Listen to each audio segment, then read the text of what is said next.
Hello students, how are you? I hope you will be fine at your home. Today we are going to discuss about the second part of crystal field theory and its applications. So this topic is related to coordination compound for class 12 in unit number 9. So let's start our discussion. So in my previous video, we have discussed about the octahedral complexes. So here see, the first again we will see the structure of d orbital. So first one is what?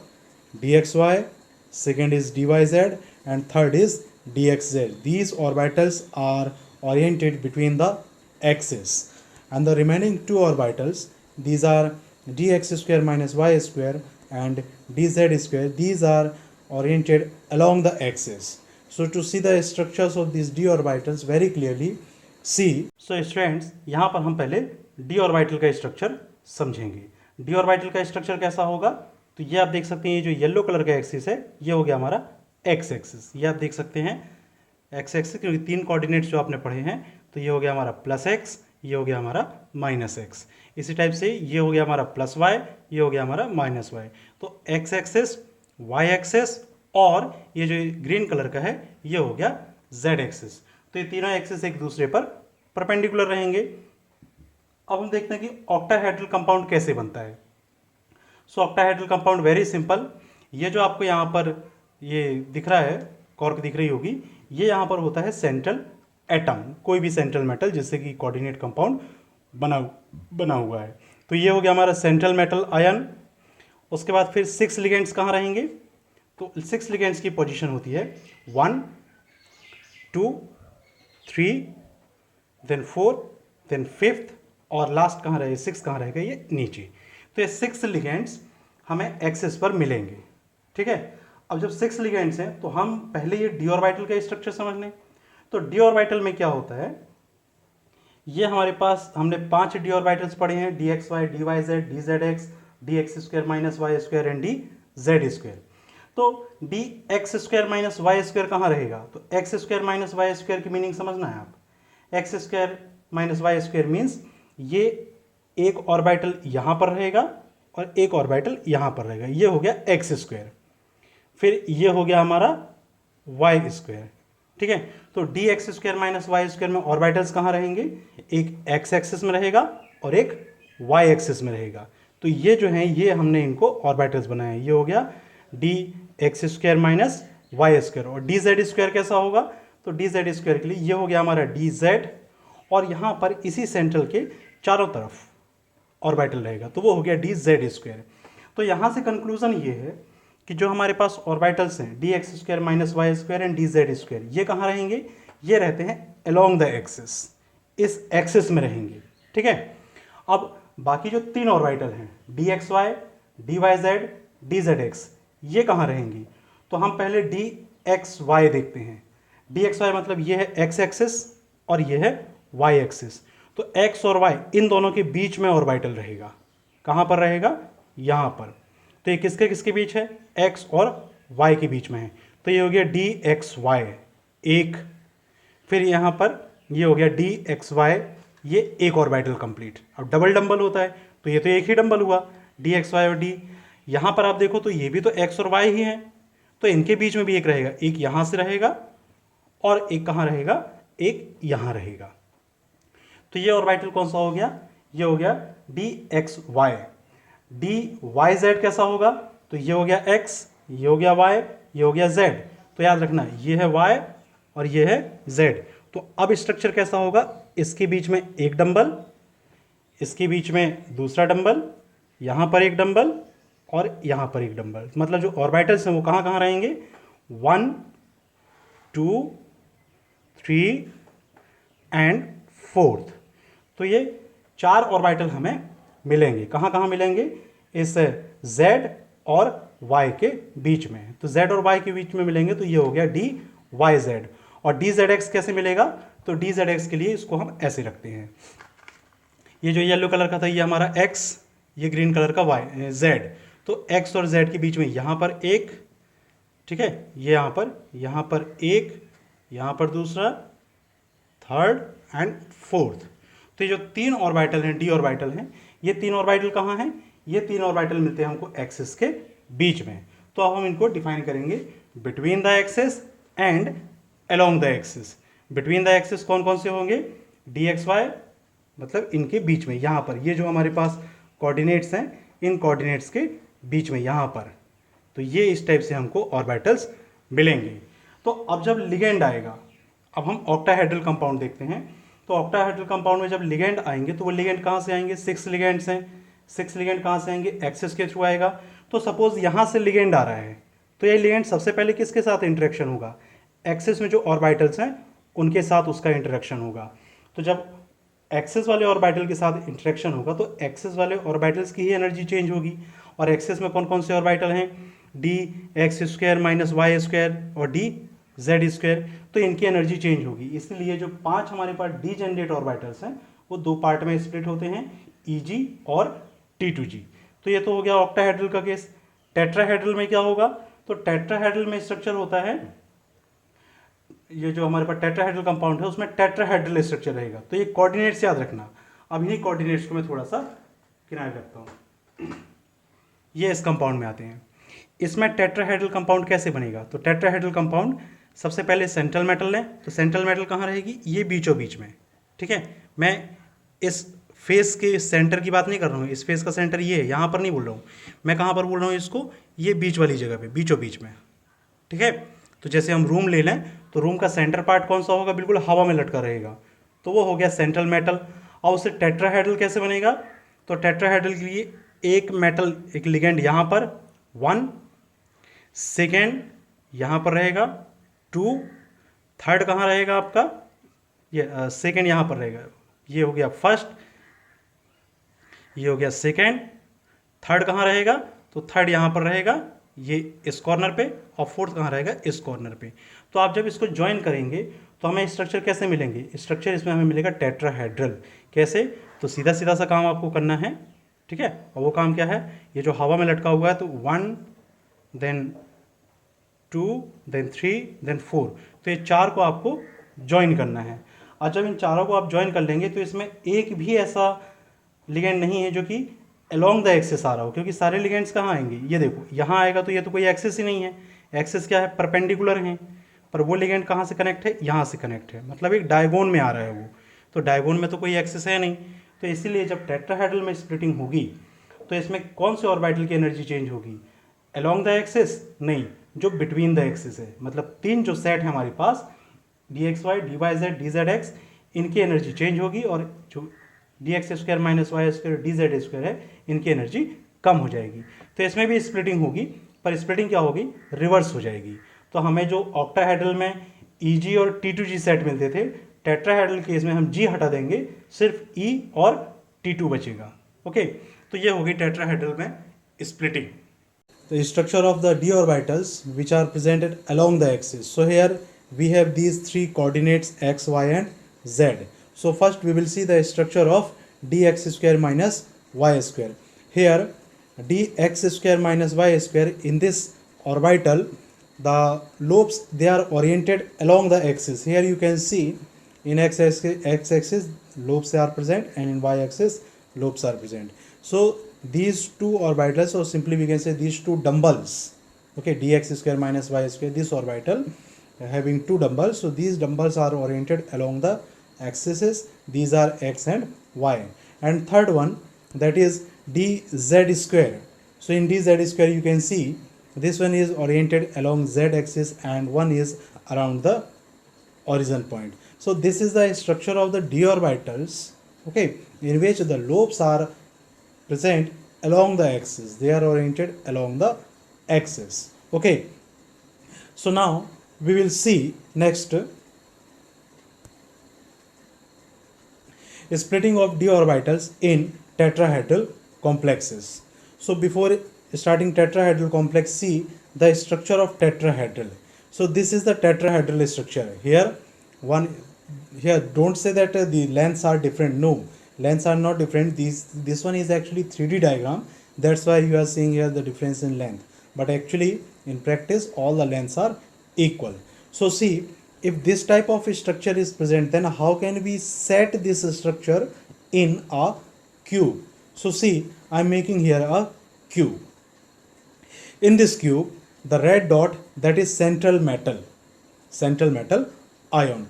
This red dot is present inside the cube, not at the center of the any faces. This is present inside the cube.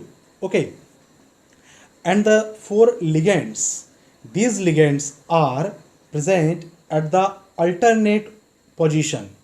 Alternate position means what? You can see here very clearly. Alternate position,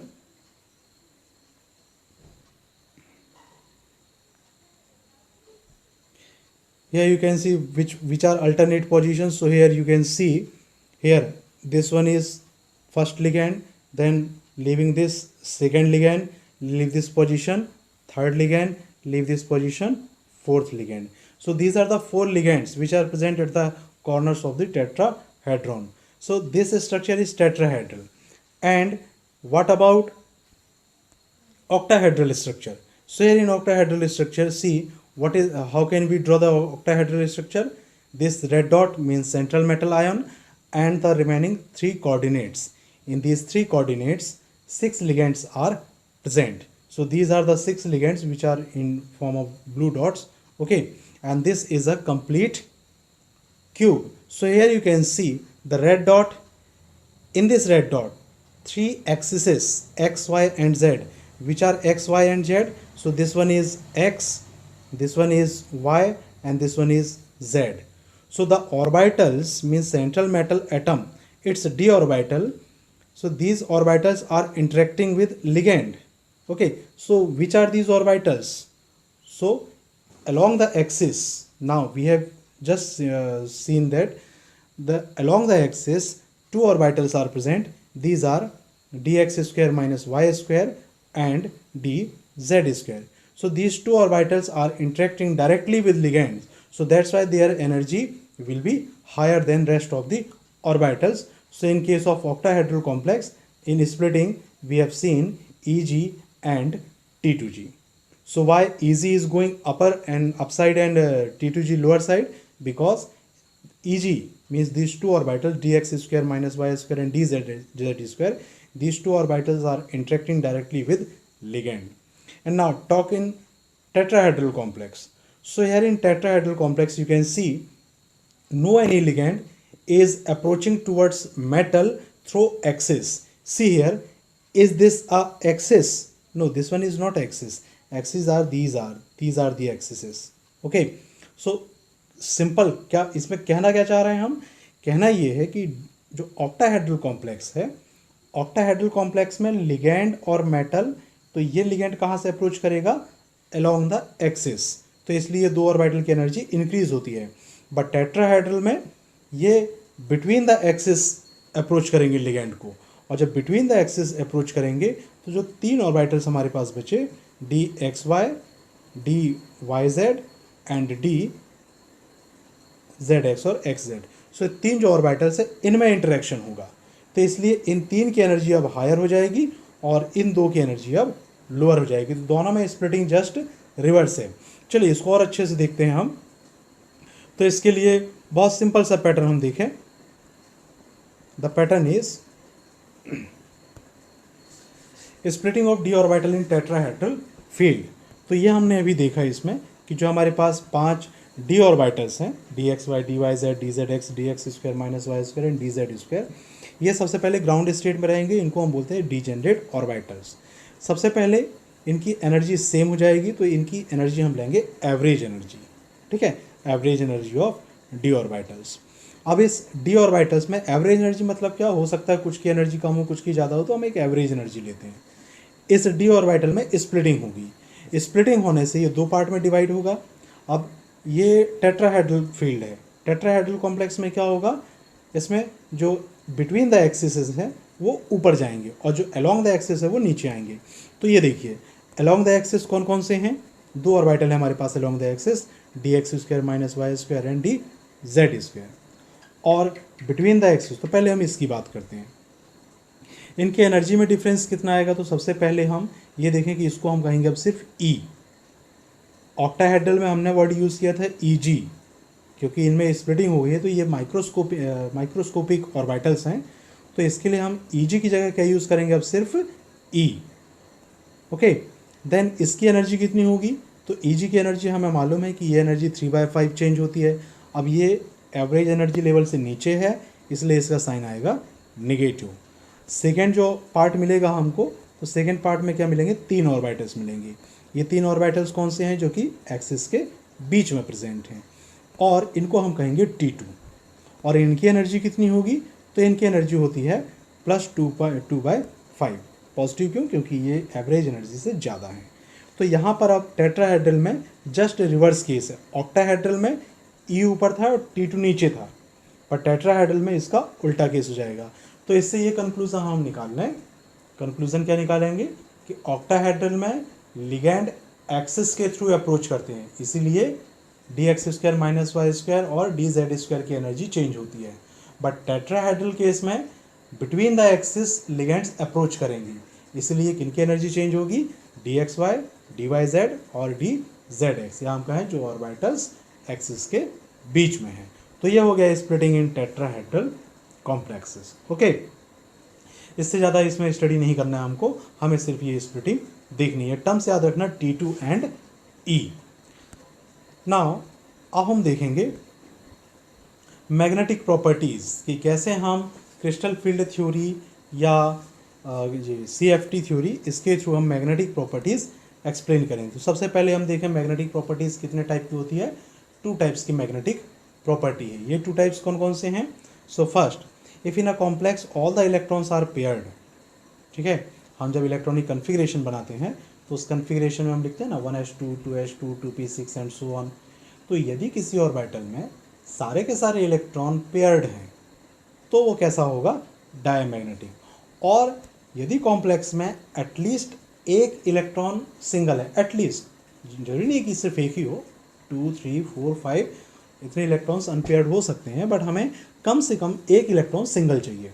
so if in a complex 1 or more unpaired electrons are present, then the complex is said to be paramagnetic. सो ये 2 type के magnetic properties हो गई, diamagnetic और paramagnetic. Okay, तो चलिए अब हम देखते हैं कि पैरामैग्नेटिक, ये जो मैग्नेटिक प्रॉपर्टी है, इसके लिए हम कौन सा स्केल यूज़ करते हैं। तो हम यूज़ करते हैं मैग्नेटिक मोमेंट, जिसको हम सिंबल यूज़ करते हैं म्यू। और मैग्नेटिक मोमेंट का फॉर्मूला क्या होगा, √n × n+2 Bm। Bm is bore magneton, और n क्या है, n is the number of unpaired electrons. ठीक है, तो ये फॉर्मूला याद रखिएगा, इसी फॉर्मूले से हम मैग्नेटिक मोमेंट कैलकुलेट करेंगे। So let's start calculation of magnetic moment. First, calculation of magnetic moment here, ये हम 4 कॉलम्स बनाएंगे मेटल आयन के लिए। उस मेटल आयन का कन्फिग्रेशन क्या होगा, उसमें कितने अनपेयर्ड इलेक्ट्रॉन्स प्रेजेंट है और उसका मैग्नेटिक मोमेंट कितना होगा। तो सबसे पहले हम देखेंगे D1। D1 में मालूम है आपको, D में मालूम है 5 ऑर्बिटल्स हैं। Okay, so we know this thing very well, 5 orbitals are there and since 1 electron is present, so only 1 electron is there. Number of unpaired electron, it is only 1. So what will be the magnetic moment, this will be √1 × 1 + 2। तो n की value कितनी होगी, n is number of unpaired electron. इसको solve करेंगे तो 1.73 bore magneton, ये हो गया इसका मैग्नेटिक मोमेंट। तो ये D1 जो भी कॉम्प्लेक्स, उसमें जो सेंट्रल मेटल आयन है, यदि उसका कन्फिग्रेशन D1 है तो उसका मैग्नेटिक मोमेंट 1.73 होगा। सेकेंड D2 में 2 इलेक्ट्रॉन्स हैं, 1 2, नंबर ऑफ अनपेयर्ड इलेक्ट्रॉन्स 2, तो इसका magnetic moment 2 × 2 + 2 that is 2.84। D3 के लिए कन्फिग्रेशन, तो D3 में हमें 3 इलेक्ट्रॉन्स मिलेंगे, 1 2 3, number of unpaired electrons are 3, so इसका फॉर्मूला। तो ये हम इसमें क्या कर रहे हैं, सिर्फ D ऑर्बिटल, आपको D ऑर्बिटल का कन्फिग्रेशन देखना है, उसमें कितने अनपेयर्ड इलेक्ट्रॉन्स हैं ये देखना है, और सीधे सीधे n की वैल्यू रख देना है। D4 के लिए क्या हो जाएगा, तो D4 के लिए 4 इलेक्ट्रॉन्स हमको फिलअप करना है, 1 2 3 4, so number of unpaired electrons are 4, so the formula value will be 4.90। and last D5 configuration. So in D5 configuration, see here very clearly 1 2 3 4 5 unpaired electrons are present, so the value will be 5.92. Okay, so these are the magnetic moment of unpaired electrons. तो इसका आप देखो application क्या है. Application simple सा है कि यदि हमारे पास एक क्वेश्चन आता है कि the magnetic moment of a complex it is 5.9, how many unpaired electrons are present. So इसके लिए सीधा सीधा सा देखना है. ठीक है, एक छोटा सा लॉजिक है ये एक्चुअली, ऐसा कोई इसको हम फॉर्मूला नहीं कह सकते, सिर्फ एक ऑब्जर्वेशन बेस पे है कि जितना भी मैग्नेटिक मोमेंट है उसमें जो फर्स्ट नंबर है वही उसमें नंबर ऑफ अनपेयर्ड इलेक्ट्रॉन्स है. देख सकते हैं आप, if number of electrons are 1, magnetic moment is 1 point something. If number of electrons are 3, magnetic moment is 3 point something. तो जितने अनपेयर्ड इलेक्ट्रॉन्स हैं आंसर भी उतना ही जाएगा. ओके, तो ये हो गया हमारे पास मैग्नेटिक मोमेंट D5 तक. हम देखते हैं D6 के लिए कि D6 के लिए मैग्नेटिक मोमेंट कितना होगा. सो D6 कन्फिगरेशन में आप देखो 1 2 3 4 5 6 इलेक्ट्रॉन्स आर प्रेजेंट. सिर्फ 4 इलेक्ट्रॉन जो है वो अनपेयर्ड हैं, तो इसलिए इसका नंबर ऑफ अनपेयर्ड इलेक्ट्रॉन हो गया 4. मैग्नेटिक मोमेंट कितना आएगा 4.90. फॉर्मूला में आप वैल्यू रखेंगे. D7 के लिए तो D7 में 7 इलेक्ट्रॉन्स हैं. 7 इलेक्ट्रॉन मतलब एक लॉजिक भी आप इसमें निकाल सकते हो कि फुल फिल्ड मतलब हो गया 10, हाफ फिल हो गया 5. तो 5 के बाद जितना नंबर जाएगा उतना पेयर बनते जाएगा. 5 के बाद 6 7 मतलब 2 पेयर मिलेंगे, 3 इलेक्ट्रॉन सिंगल मिलेंगे. लेट्स सी 1 2 3 4 5 6 7, सिर्फ 3 इलेक्ट्रॉन हमारे पास सिंगल है, तो इसका मैग्नेटिक मोमेंट हो गया 3.87. D8 के लिए तो 8 इलेक्ट्रॉन्स इसमें प्रेजेंट होंगे 1 2 3 4 5 6 7 8. तो इसमें सिर्फ 2 इलेक्ट्रॉन सिंगल हैं, इसलिए इसका मैग्नेटिक मोमेंट कितना हो जाएगा 2.84. D9 के लिए सो D9 में सिर्फ एक ही इलेक्ट्रॉन सिंगल मिलेगा हमको. You can see here in case of D9 only one electron is single and the rest of the electrons are paired, so number of unpaired electron 1, magnetic moment is 1.73. And last D10 configuration, so here all the electrons are paired. Since in D10 all the electrons are paired, so its number of electrons unpaired, these are 0, so the magnetic moment will be 0. So this is the calculation of magnetic moment for D1 to D10 configuration. अभी D1 to D10 का concept क्या है, तो कोई भी आपको complex मिले, ठीक है, कॉम्प्लेक्स में हमें प्रोसीजर क्या करनी है, फर्स्ट कॉम्प्लेक्स लेना है, उसमें आपको सेंट्रल मेटल के ऊपर चार्ज कैलकुलेट करना है. जितना भी चार्ज आ रहा है, सपोज 3+ चार्ज आया तो 3 इलेक्ट्रॉन आप निकाल दो. उसके बाद देखो उसका D का कन्फिगरेशन क्या है. जो D का कन्फिगरेशन होगा उसी के according number of unpaired electron calculate कीजिए और उसमें में से आप मैग्नेटिक मोमेंट कैलकुलेट कर सकते हैं. सो नाउ अब हम देखेंगे after calculation of magnetic moment, now we will see the application of magnetic moment. तो एप्लीकेशन क्या है, to predict the hybridisation in octahedral complex. Prediction में क्या है, देखो यहाँ से मैग्नेटिक मोमेंट से हम क्या क्या इन्फॉर्मेशन निकाल सकते हैं. तो यदि किसी कंपाउंड के लिए हमें मैग्नेटिक मोमेंट मालूम है, ठीक है, और ये मैग्नेटिक मोमेंट हम कहाँ से निकालेंगे, बहुत सारे एक्सपेरिमेंट्स, बहुत सारे इंस्ट्रूमेंट्स हैं जिससे हम मैग्नेटिक मोमेंट कैलकुलेट करते हैं. सो एक कॉम्प्लेक्स के लिए हमने मैग्नेटिक मोमेंट कैलकुलेट किया, तो उससे हमको क्या क्या इन्फॉर्मेशन मिलेगी. So let's see the complex is FeCN6 3-. Here first Fe atomic number 26 मतलब इसका कन्फिगरेशन होगा R1 3d6 4s2. तो according to above principle electron पहले किस में जाएगा, पहले इलेक्ट्रॉन जाएगा 4s में, तो 4s में हमने 2 इलेक्ट्रॉन फिलअप कर दिया. उसके बाद इलेक्ट्रॉन किस में जाएंगे, D में, और D में कितने इलेक्ट्रॉन है, 6 इलेक्ट्रॉन. सो 1 2 3 4 5 6. ये हो गया मेटल का ग्राउंड स्टेट में कन्फिग्रेशन. अब इसमें आप Fe के ऊपर चार्ज कैलकुलेट करो कितना आएगा, मतलब Fe का ऑक्सीडेशन नंबर कैलकुलेट करना है. तो Fe में ऑक्सीडेशन नंबर ये हमने पहले ही सीख चुका है, तो इसका ऑक्सीडेशन नंबर आएगा +3, मतलब 3 इलेक्ट्रॉन निकालना है. तो 3 इलेक्ट्रॉन कौन कौन से होंगे, तो सबसे पहले हम निकालेंगे 4s से, ठीक है. 4s के बाद किससे इलेक्ट्रॉन निकालेंगे, 3d से. ऐसा क्यों कर रहे हैं, क्योंकि ये हमने स्ट्रक्चर, एक एटम का स्ट्रक्चर देखा हुआ है. उस स्ट्रक्चर में क्या होता है, ये हो गया nucleus, first orbit, second orbit, third orbit, fourth orbit. तो फोर्थ ऑर्बिट में है 4s और थर्ड ऑर्बिट में है 3d. तो पहले इलेक्ट्रॉन आप किससे निकालेंगे, 3d से कि 4s से, तो पहले इलेक्ट्रॉन निकलेगा 4s से, इसलिए पहले 4s से निकालो, और उसके बाद फिर 3D से निकालना है। सो सी, इसके लिए 3 इलेक्ट्रॉन निकालेंगे, 4s से 2 इलेक्ट्रॉन निकाल दिया, 4s हो गया 0, 3D से 1 इलेक्ट्रॉन निकालोगे, 3D हो गया 5। तो इसमें D का कन्फिग्रेशन क्या है, D5। D5 मतलब इसका मैग्नेटिक मोमेंट कितना होना चाहिए, तो D5 से मैग्नेटिक मोमेंट आता है 5.9। तो चलिए अभी हम देखते हैं इसमें कि ये मैग्नेटिक मोमेंट अब किस पर डिपेंड करेगा और इस मैग्नेटिक मोमेंट का एप्लीकेशन क्या है। तो पहले हम इसमें ऑर्बिटल्स का कन्फिग्रेशन बना लेंगे, 1 2 3 4 5।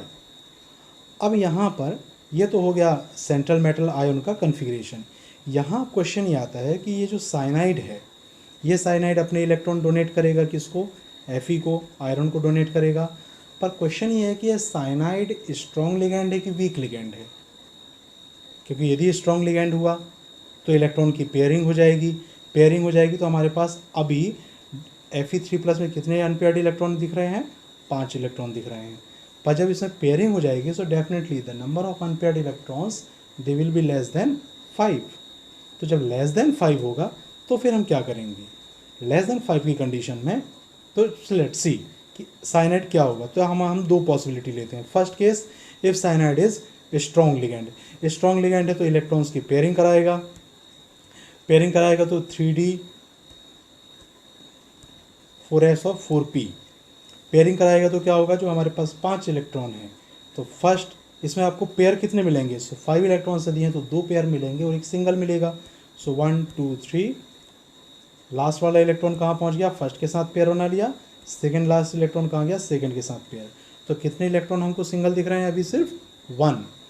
और अब हमारे पास 6 लिगेंड्स हैं तो फर्स्ट लिगेंड अपना 2 लोन पेयर कहाँ देगा, d ऑर्बिटल में, सेकेंड, थर्ड, फोर्थ, फिफ्थ, 6। तो 6 लिगेंड्स ने अपने lone pair of electron donate कर दिया। तो यहाँ पर आप देखो हाइब्रिडाइजेशन कौन सा हो रहा है, सो हमने सिर्फ 3D के 2 ऑर्बिटल यूज़ किया है, ठीक है। तो ये हो गया D2, फिर S को यूज़ किया है और P के 3 यूज़ किया, तो हाइब्रिडाइजेशन हो गया D2sp3। After hybridisation magnetic moment calculate करना है। तो मैग्नेटिक मोमेंट कितना होगा, n number of unpaired electrons, so number of electron you can see here very clearly, number of unpaired electron is only 1, so the magnetic moment is 1.73 bore magneton. ये magnetic moment कब आएगा, जब cyanide कैसा होगा, strong ligand. अब हम second condition लेते हैं, if cyanide is weak ligand.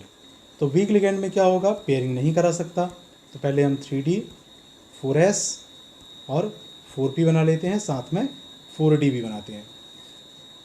तो इसमें आप देखो हमारे पास कितने, ये वीक लिगेंड है, वीक लिगेंड यदि हम मान के चलते हैं इसको, ओके, तो पेयरिंग तो नहीं करा पाएगा।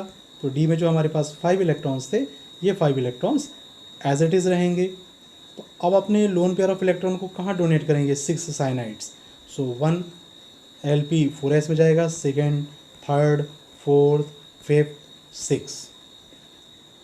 तो इसमें आप हाइब्रिडाइजेशन काउंट करो कितना आएगा, तो हाइब्रिडाइजेशन होगा sp3d2। क्यों, क्योंकि हमने क्या क्या यूज़ किया है, सीक्वेंस में ही लिखना है सबको। 4s यूज़ किया, s, 3p यूज़ किया, p3, और 2 d ऑर्बिटल यूज़ किया है, तो ये हो गया d2। तो ये हो गया इसमें हाइब्रिडाइजेशन। मैग्नेटिक मोमेंट कितना आएगा, तो मैग्नेटिक मोमेंट इसमें आएगा n number of unpaired electron दिख रहा है आपको 5, तो इसका मैग्नेटिक मोमेंट आएगा 5.92। सो इस कंडीशन में आप देखो कि दोनों में से सही कौन सा है। तो ये हमारे पास दो कंडीशन है, cyanide, if cyanide is strong magnetic moment is 1.73, cyanide is weak then magnetic moment is 5.92. So which one is correct? So experimentally the magnetic moment for this complex, it is found to be 1.73 Bohr magneton. It means cyanide is a strong ligand. So what is the application of magnetic moment? तो यहाँ पर हम ligands को strong मान सकते हैं, week मान सकते हैं। तो ठीक है, दोनों कंडीशन में हमने मैग्नेटिक मोमेंट कैलकुलेट किया। तो जो हमारा कैलकुलेटेड मैग्नेटिक मोमेंट है, इसको हम एक्सपेरिमेंटेड मैग्नेटिक मोमेंट से कंपेयर करेंगे, जो वैल्यू मैच हो गई लिगेंड उसी के अकॉर्डिंग नेचर रखेगा। तो यहाँ पर साइनाइड कैसा हो गया, स्ट्रॉन्ग लिगेंड, ठीक है। चलिए सेकेंड कॉम्प्लेक्स लेंगे, और ये कॉम्प्लेक्स है फिर से ऑक्टाहेड्रल कॉम्प्लेक्स लेंगे, Fe F6 3-। तो फिर से Fe का एटॉमिक नंबर 26, कन्फिग्रेशन। तो ये सारा काम अब हम एज इट इज़ करने जा रहे हैं। देखिए हमने चेंज क्या किया है, सिर्फ साइनाइड की जगह फ्लोरीन लिखा है, बाकी Fe वही है। नंबर ऑफ लिगेंड 6 हैं, चार्ज 3 माइनस है, तो Fe+3 बना रहा है। तो यहाँ पर भी हमारे पास क्या कंडीशन आएगी, यहाँ पर भी हमारे पास दो कंडीशन है। If F is strong ligand then configuration क्या होगा, 3D पेयरिंग हो जाएगी। If F is suppose F is strong then pairing कराएगा। तो 6 हमारे पास कौन कौन से ऑर्बिटल्स प्रेजेंट हैं, this 6 orbitals are D2sp3 hybridisation हो गया, मैग्नेटिक मोमेंट इसके अकॉर्डिंग आएगा 1.73। And if F is weak ligand, तो वीक लिगेंड होगा तो पेयरिंग नहीं करा पाएगा। जब पेयरिंग नहीं करा पाएगा तो इसका कन्फिगरेशन क्या होगा, 1 2 3 4 5 electrons in D orbital and ligands के जो लोन पेयर हैं वो कहाँ जाएगा, 4s 4p एंड 4d में। तो हाइब्रिडाइजेशन क्या होगा, sp3d2 और मैग्नेटिक मोमेंट कितना हो गया, तो मैग्नेटिक मोमेंट होगा इसका 5.92 बोर मैग्नेटॉन। तो अब फिर से वही कंपेयर करेंगे हम कि इस कॉम्प्लेक्स के लिए एक्सपेरिमेंटेड वैल्यू कितना है मैग्नेटिक मोमेंट का। तो इस कॉम्प्लेक्स के लिए जो एक्सपेरिमेंटेड वैल्यू है वो वैल्यू मिला 5.92। तो इससे क्या कंक्लूजन निकलेगा, हमने जो दो एज्यूम्शन यहाँ पर लिए हैं कि F is strong and F is weak, which one is correct. So since the magnetic moment it is found to be 5.92 that's why F is weak ligand. तो यहाँ से हम लिगेंड का नेचर बता रहे हैं कि लिगेंड कैसा होना चाहिए, स्ट्रॉन्ग या वीक। तो ये पहले इन्फॉर्मेशन दे दिया, हाइब्रिडाइजेशन हमने इसमें कंफर्म कर लिया। क्योंकि यदि आपके पास मैग्नेटिक, देखो अब सीधा सीधा सा कंसेप्ट है, कंसेप्ट क्या है कि जो हमारे पास नंबर ऑफ अनपेयर्ड इलेक्ट्रॉन्स हैं, यदि मैग्नेटिक मूवमेंट उन्हीं के अकॉर्डिंग है तो वीक लिगेंड होगा, और यदि मैग्नेटिक मूवमेंट उससे कम हो गया तो फिर वो स्ट्रॉन्ग लिगेंड है। देन ये तो हो गए ऑक्टाहेड्रल कॉम्प्लेक्सेस के। अब हम देखेंगे टेट्राहेड्रल कॉम्प्लेक्स में कि इसका एप्लीकेशन क्या होगा। तो ये टेट्राहेड्रल कॉम्प्लेक्स हमने लिया हुआ है MnBr4 2-। इसमें सबसे पहले अब हम देखेंगे manganese atomic number 25, configuration argon 3d5 4s2, then 2 electrons in s orbital and 5 electrons in d orbital. तो इसमें ऑक्सीडेशन नंबर आप कैलकुलेट करेंगे, +2 आएगा, देन +2 आएगा मतलब ये हो जाएगा 3d5 4s0। तो ये हो गया इसका कन्फिग्रेशन 3d5 एंड 4s0। अब फिर से हम मान के चलते हैं कि ब्रोमीन क्या है, bromine is a strong ligand. तो स्ट्रॉन्ग लिगेंड के केस में क्या कराएगा, अब यहाँ पर ये ध्यान रखना है कि हमारे पास सिर्फ 4 लिगेंड हैं, ठीक है, 4 लिगेंड है और हमारे पास यहाँ पर इलेक्ट्रॉन कितने हैं, 5 इलेक्ट्रॉन को यदि हम पेयर कराते हैं तो हमारे पास 2 पेयर मिलेगा और एक सिंगल मिलेगा। तो 2 d ऑर्बिटल खाली होंगे, ठीक है। जब 2 d ऑर्बिटल खाली होंगे तो D2 हाइब्रिडाइजेशन स्टार्ट होगा, बट कोऑर्डिनेशन नंबर सिर्फ 4 है, और कोऑर्डिनेशन नंबर 4 इसका मतलब 2 स्ट्रक्चर होते हैं 4 में, स्क्वायर प्लेनर या फिर टेट्राहेड्रल। स्क्वायर प्लेनर में हाइब्रिडाइजेशन आता है DsP2 और टेट्राहेड्रल में हाइब्रिडाइजेशन आता है sp3। मतलब हम सिर्फ एक ही d ऑर्बिटल यूज़ करेंगे। तो इसका मतलब हमें कितने d ऑर्बिटल खाली करना है, सिर्फ एक d ऑर्बिटल खाली करना है। तो एक d ऑर्बिटल जब आप खाली करोगे तो इसमें पेयर कितना मिलेगा, सिर्फ एक ही पेयर मिलेगा। वो कैसे, 1, पहले इसको s और p को बना लेते हैं, 1 2 3 4। लास्ट वाला ऑर्बिटल हमको खाली करना है तो उसके इलेक्ट्रॉन को कहाँ हम शिफ्ट कर देंगे, फर्स्ट में। तो ये इसकी पेयरिंग हो जाएगी। तो ये हो गया हमारे पास if Br is strong ligand. और 4 ब्रोमाइन जो हमारे पास लिगेंड्स हैं, इनके लोन पेयर ऑफ इलेक्ट्रॉन्स कहाँ मिलेंगे, इसमें। तो हाइब्रिडाइजेशन कौन सा होगा, DsP2। स्ट्रक्चर कैसा होगा, स्क्वायर प्लेनर। तो इसका मैग्नेटिक मूवमेंट कितना आ जाएगा, so magnetic movement, the formula for magnetic movement it is n×n+2 square, इसका अंडर रूट हो जाएगा। तो ये आंसर होगा 3×3+2 3.87 बोर मैग्नेटॉन। तो ये कंडीशन हो गई if Br is strong ligand. अब सेकंड कंडीशन हम लेते हैं, और सेकंड कंडीशन कौन सी, if Br is weak ligand. So in case if it is weak ligand then 3d 4s and 4p।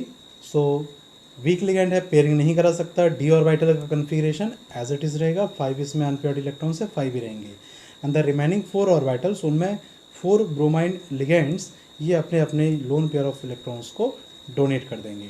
तो इसमें हाइब्रिडाइजेशन कौन सा हो गया, sp3। स्ट्रक्चर कैसा होगा इसका, टेट्राहेड्रल। मैग्नेटिक मूवमेंट इसका कितना आएगा, since it has 5 unpaired electrons so the magnetic movement will be 5.9। अब क्वेश्चन ये आता है कि Br जो है वो स्ट्रॉन्ग लिगेंड है या वीक लिगेंड है। तो यहाँ हम इसको कंफर्म किससे करेंगे, इसके मैग्नेटिक मूवमेंट से। तो जब एक्सपेरिमेंटली मैग्नेटिक मूवमेंट इसका कैलकुलेट किया गया तो वो मैग्नेटिक मूवमेंट मिला 5.9।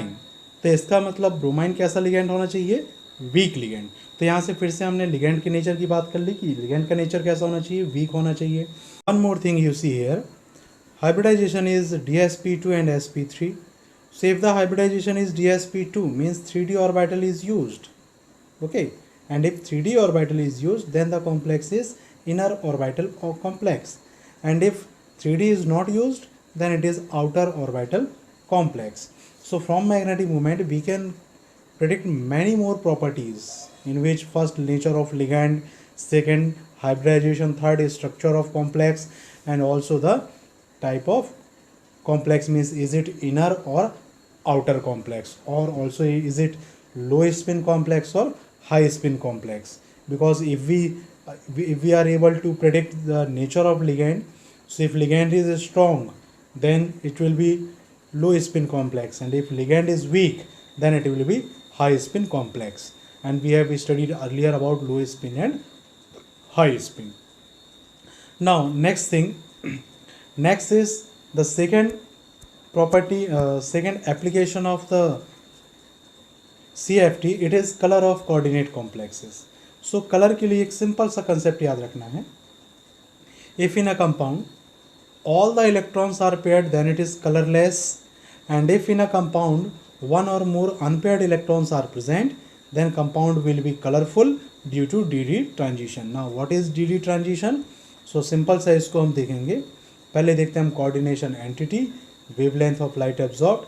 तो एक ये टेबल की स्टडी हम यहाँ पर करेंगे कि कोई भी कॉम्प्लेक्स किस कलर का दिखता है हमको।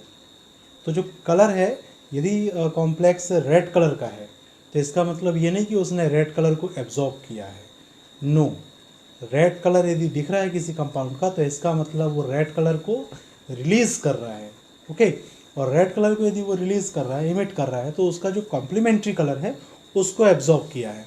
तो इसका मतलब क्या होगा कि इसमें हमें दो वेवलेंथ मिलती है। किसी भी कॉम्प्लेक्स के लिए दो वेवलेंथ हम देखेंगे, एक वेवलेंथ जो कि कॉम्प्लेक्स उसको एब्जॉर्ब करेगा और दूसरा होता है उसका कॉम्प्लीमेंट्री वेवलेंथ जिसको वो इमिट करेगा।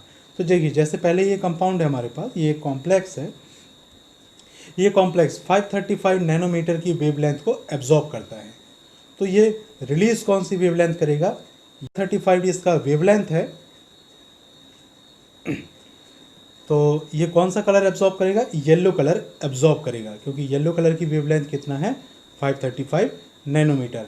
तो जब ये येलो कलर एब्जॉर्ब करेगा तो इमिट कौन सा कलर करेगा, वायलेट कलर इमिट करेगा।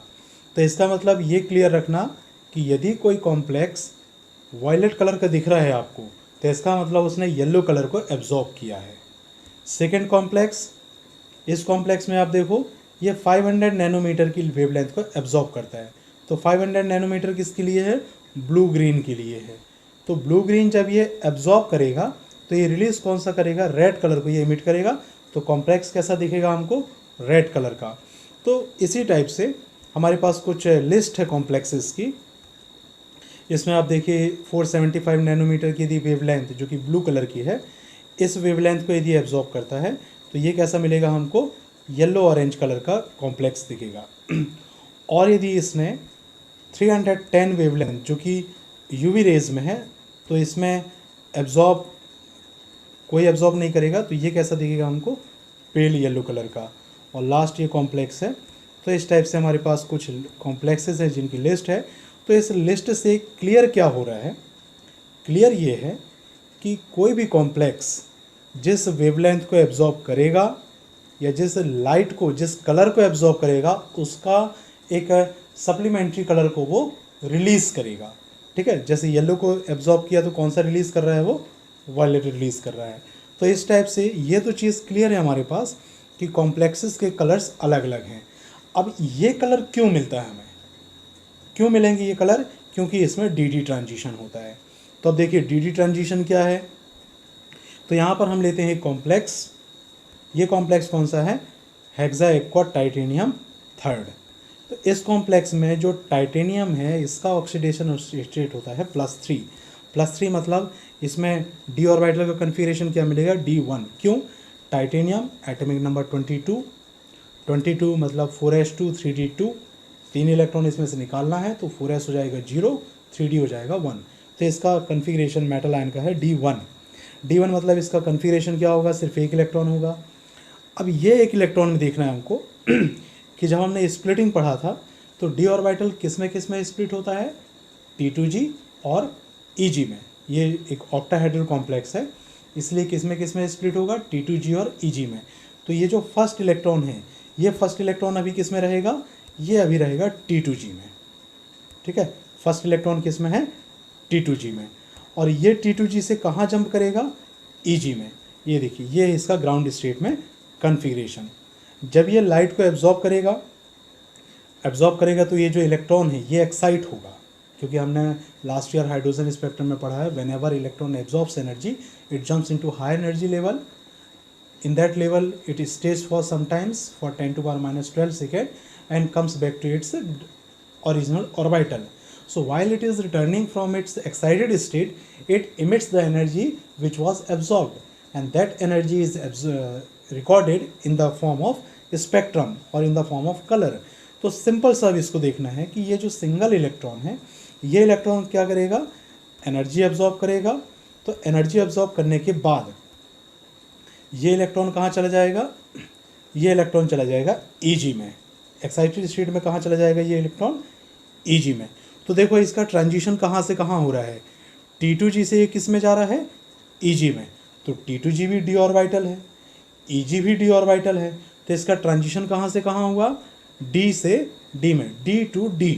So that's why this transition is dd transition. और जब ये dd ट्रांजिशन हो रहा है तो जितनी एनर्जी इसने एब्जॉर्ब किया उसको रिलीज़ भी करेगा, क्योंकि Eg से कहाँ आएगा ये फिर से T2g में। जितना एनर्जी इसने एब्जॉर्ब किया उसको रिलीज़ करेगा, वही हमें कलर फॉर्म में मिलेगी। तो टाइटेनियम हमें कलरफुल मिलता है। तो ये ट्रांजिशन कौन सा है, सो जब भी इसमें dd ट्रांजिशन होगा तो इसका कन्फिगरेशन चेंज हो जाएगा। और ये कन्फिगरेशन क्या होगा, T2g1 Eg0, ये ग्राउंड स्टेट का कन्फिगरेशन है। इससे कन्फिगरेशन क्या हो गया, एक्साइटेड स्टेट का T2g0 और Eg1। तो ये है dd ट्रांजिशन। तो अब सिंपल सा dd ट्रांजिशन को हम समझें, electron of d orbital it excites और it jumps into d orbital by absorbing energy, this is known as dd transition. तो ये जो एक स्टेटमेंट है, कौन सा स्टेटमेंट, अब इस स्टेटमेंट को नोट डाउन कर लेना। A complex is colourful if it has unpaired electrons. Okay, यदि एटलीस्ट एक अनपेयर इलेक्ट्रॉन होना चाहिए, और ज़्यादा हो जाए तो कोई फ़र्क नहीं पड़ेगा, कलर चेंज होगा, बट एटलीस्ट एक इसमें अनपेयर्ड इलेक्ट्रॉन होना चाहिए। तो if complex has unpaired of electrons then it will undergo dd transition and that's why it will show colours और it will be colourful. So now अब हम देखते हैं नेक्स्ट कि जो हमने अभी कलर्स की बात की है, complexes form by nickel and En। तो देखो वहाँ पर हमने क्या देखा, टाइटेनियम के केस में ये देखा कि इलेक्ट्रॉन कैसे कलर प्रोड्यूस करता है। अब यहाँ पर हम देखते हैं कि क्या जितने भी D1 कन्फिग्रेशन है सबके लिए कलर एक जैसा होता है क्या, कि सपोज हमने कोबाल्ट का ही कॉम्प्लेक्स बनाया, D3 कन्फिग्रेशन में है, वो आयरन का कॉम्प्लेक्स बनाया, वो भी D3 कन्फिग्रेशन। तो क्या जितने भी कॉम्प्लेक्स हैं सब में यदि D3 कन्फिग्रेशन है या जिनका कन्फिग्रेशन सेम है तो क्या सबके कलर सेम होंगे, नहीं, सबके कलर सेम नहीं होते हैं।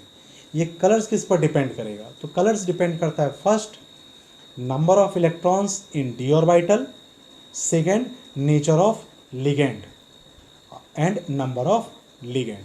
तो ये जो अब हम नेक्स्ट एक्सपेरिमेंट देखने जा रहे हैं, ये एक्सपेरिमेंट में क्या वेरिएशन देखेंगे हम, नंबर ऑफ लिगेंड्स के साथ। तो सबसे पहले हम कॉम्प्लेक्स बनाते हैं निकिल का। ये निकिल का कॉम्प्लेक्स कौन सा है, हेक्सा एक्वा निकिल सेकेंड। तो ये जो निकिल का कॉम्प्लेक्स है, ये कॉम्प्लेक्स होता है कौन से कलर का, ग्रीन कलर का। ठीक है, निकिल का कलर क्या है, ग्रीन कलर है। जब इसमें H2O En, ये एक डाइडेंटेड लिगेंड है, इसकी डेंटिसिटी 2 है। तो एक En जो लिगेंड है वो 2 वाटर लिगेंड को रिप्लेस करेगा। तो यदि हमने एक En को ऐड किया तो H2O बचेगा 4 और एक En। तो इसका कलर देखो चेंज हो गया पेल ग्रीन में। ठीक है, कलर कैसे चेंज होता है, ये कलर हो गया ग्रीन कलर। जैसे ही आपने इसमें एक EN से 2 H2O मॉलिक्यूल को रिप्लेस कराया तो इसका कलर क्या हो गया, पेल ग्रीन कलर। अब फिर से इसमें एक EN ऐड कराओ तो ये कॉम्प्लेक्स अब बनाएगा NiH2O whole twice EN twice. तो अब इसमें क्या हो जाएगा, पेल ग्रीन से ब्लू या पर्पल कलर का हो जाएगा। अब इसमें एक और EN आप ऐड कर दो तो यहाँ पर से जितने भी H2O लिगेंड्स हैं सारे के सारे रिप्लेस हो जाएंगे EN से, और इसका कलर क्या मिलेगा हमको, कलर मिलेगा इसका वॉयलेट। तो अब ये चार जो हमारे पास टेस्ट ट्यूब्स हैं इनमें हमने कंपाउंड्स डिफरेंट नहीं लिया है। कंपाउंड्स क्या है, निकिल और EN, इथेन 1,2 डायमीन का ही है या एथिलीन डायमीन का ही है। बट इसमें चेंजेस क्या किया हमने, इसमें हमने चेंजेस किए हैं नंबर ऑफ लिगेंड्स। तो जैसे ही आपने नंबर ऑफ लिगेंड्स चेंज किया इसका कलर भी चेंज हो गया। तो इससे एक चीज़ तो क्लियर है कि यदि हमने कॉम्प्लेक्स में नंबर ऑफ लिगेंड्स को चेंज कर दें तो भी कॉम्प्लेक्स का कलर चेंज हो जाएगा। नेचर ऑफ लिगेंड मतलब ये लिगेंड को चेंज करें तो भी कॉम्प्लेक्स का कलर चेंज हो जाएगा। मेटल आयन का कन्फिग्रेशन चेंज करें तो भी कन्फिग्रेशन कलर चेंज हो जाएगा। सो ये कलर्स इन सारी चीज़ों पर डिपेंड करता है, ठीक है। नाउ नेक्स्ट अब हम देखेंगे, नेक्स्ट है limitations of crystal field theory. तो लिमिटेशन क्या है, इतना सारा आप देखो बेनिफिट क्या क्या है CFT के।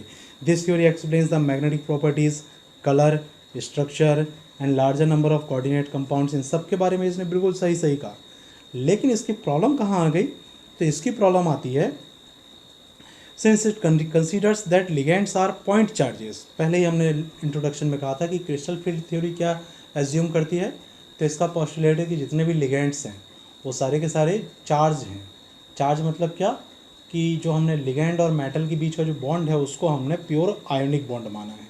तो लिगेंड कैसा हो गया, पॉइंट चार्ज हो गया। बट यदि लिगेंड पॉइंट चार्ज है तो पॉइंट चार्ज का मतलब या तो वो कैटायन होगा या फिर एनायन होगा। तो यदि एनायन है तो उसका जो न्यूट्रल लिगेंड्स है उनके कंपेयर में तो स्प्लिटिंग ज़्यादा होनी चाहिए, क्योंकि हमारे पास दो लिगेंड होते हैं, एक साइनाइड लिगेंड है जो कि निगेटिव चार्ज है और एक कार्बोनिल लिगेंड है जो कि न्यूट्रल चार्ज है। तो यदि ये थ्योरी कहती है कि लिगेंड ये भाई चार्ज होता है तो जो साइनाइड जो चार्ज है वो ज़्यादा स्प्लिटिंग करना चाहिए और कार्बोनिल से स्प्लिटिंग कम होनी चाहिए। बट होता है इसके जस्ट अपोजिट है। स्पेक्ट्रोकेमिकल सीरीज़ में आप देखोगे कि कार्बोनिल सबसे लास्ट में है और उसके पहले है साइनाइड। क्लोराइड से कंपेयर कर लो तो क्लोराइड सबसे पहले आता, सबसे पहले फ्लोराइड मिलेगा आपको, फिर क्लोराइड, फिर ब्रोमाइड। तो इसका मतलब जो नेगेटिव चार्ज लिगेंड्स हैं उनमें स्प्लिटिंग कम होती है, वो वीक हैं, और जो न्यूट्रल लिगेंड है उनकी स्प्लिटिंग ज़्यादा है, वो स्ट्रॉन्ग लिगेंड है। तो ऐसा कैसे, इसका जो पॉस्टुलेट है उसी को ये फॉलो नहीं कर रहा है, तो ये इसकी लिमिटेशन है। एंड थर्ड लिमिटेशन इज़, ये एक्सप्लेन नहीं कर पाता कि मेटल और लिगेंड के बीच में जो कोवेलेंट बॉन्ड बना है वो कोवेलेंट बॉन्ड कैसे बना है, क्योंकि ये सिर्फ ये मानता है कि लिगेंड और मेटल के बीच में सिर्फ और सिर्फ आयोनिक बॉन्ड है। तो ये तीन लिमिटेशन है क्रिस्टल फील्ड थ्योरी के। So that's all for crystal field theory. If you have any doubt in this crystal field theory, you can contact to my personal WhatsApp number. Thank you, and if you like my video, please like and subscribe and share. Thank you.